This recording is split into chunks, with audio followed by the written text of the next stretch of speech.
வியாபாரத்தில் இதுவரை இருந்த நஷ்ட நிலை மாற இதை செய்யுங்கள். புதன்கிழமையில் புதன் ஓரையில் மற்றும் புதன் பகவானுக்கான ஆயில்யம், கேட்டை, ரேவதி நட்சத்திர நாட்களில் புதன் பகவானை வீட்டில் விளக்கேற்றி வழிபடுவது மிகுந்த வலிமை மிக்கது என்றும் தொழிலில் உயரலாம் என்றும் சிலாகிக்கிறார்கள் ஆச்சாரிய பெருமக்கள். திருவெண்காடு திருத்தலம் நவக்கிரக திருத்தலங்களில் புதன் பகவானுக்குரிய திருத்தலம். மயிலாடுதுறையிலிருந்து சிதம்பரம் செல்லும் வழியில் உள்ளது சீர்காழி.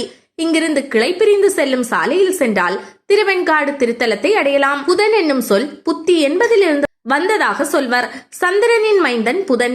இருவரும் திருவெண்காடு தலத்தில் தவமிருந்து சிவனாரின் அருளை பெற்று தங்களின் பாவங்களையும் தோஷங்களையும் போக்கிக் கொண்டதாக விவரிக்கிறது சலபுராணம்.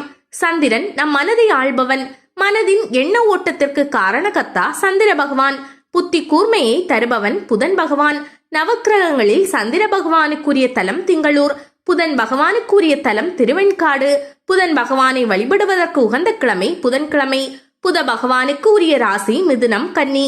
இதேபோல் புதன் பகவானுக்கான திசை வடகிழக்கு என்றும் புதன் பகவானின் அதிதேவதை மகாவிஷ்ணு என்றும் பிரத்யதி தேவதை ஸ்ரீமன் நாராயணன் என்றும் விவரிக்கிறது ஜோதிட சாஸ்திரம்.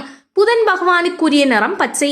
அதனால்தான் திருவெண்காடு தலத்தில் புதன் பகவானுக்கு பச்சை வஸ்திரம் சாத்தப்படுகிறது.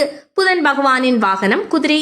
பச்சை பயிறு புதன் பகவானுக்கு விருப்பமான நைவேத்தியம் என்றும் வெண்காந்தாள் மலர் கொண்டு அர்ச்சிப்பது சிறப்பு என்றும் வஸ்திரம் பச்சை நிற வஸ்திரம் என்றும் அவருக்கான ஆபரணம் மரகதம் என்றும் அவருக்கு பாசிப்பருப்பு பொடி கலந்த அன்னத்தால் நைவேத்தியம் செய்ய வேண்டும் என்றும் புதன் பகவானுக்கான உலோகம் பித்தளை என்றும் வரிக்கிறது திருவெண்காடு சலபுராணம். புதன் பகவான் உச்சம் பெற்று ஆட்சி செய்யும் மாதமாக புரட்டாசியையும் ஆட்சி பெறும் மாதமாக ஆனி மாதத்தையும் சொல்கிறார்கள் ஆச்சாரிய பெருமக்கள். வீட்டில் இருந்து கொண்ட புதனின் நட்சத்திரங்களான ஆயில்யம், கேட்டை, ரேவதி ஆகிய நட்சத்திர நாட்களில் வழிபடலாம். இதேபோல் புதன்கிழமைகளில் புதன் ஓரையில் வழிபடுவது மிகுந்த பலன்களை தரவல்லது. புதன்கிழமையன்று புதன் ஓரை என்பது காலை 6 மணி முதல் 7 மணி வரையும், பின்னர் இரவு 8 மணி முதல் 9 மணி வரையும் என்கிறார்கள் ஆச்சாரியார்கள். எனவே பொன் கிடைத்தாலும் புதன் கிடைக்காது என்பார்கள். அத்தனை பெருமை மிக்க புதன்கிழமைகளில் புதன் ஓரைகளில் வீட்டில் விளக்கேற்றி புதன் பகவானை மனதார வேண்டிக் கொண்டால் கல்வியில் சிறந்து விளங்கலாம்.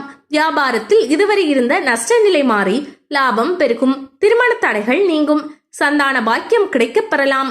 குடும்பத்தில் ஒற்றுமையும் அமைதியும் நிலவும் என்கிறார்கள் பக்தர்கள்.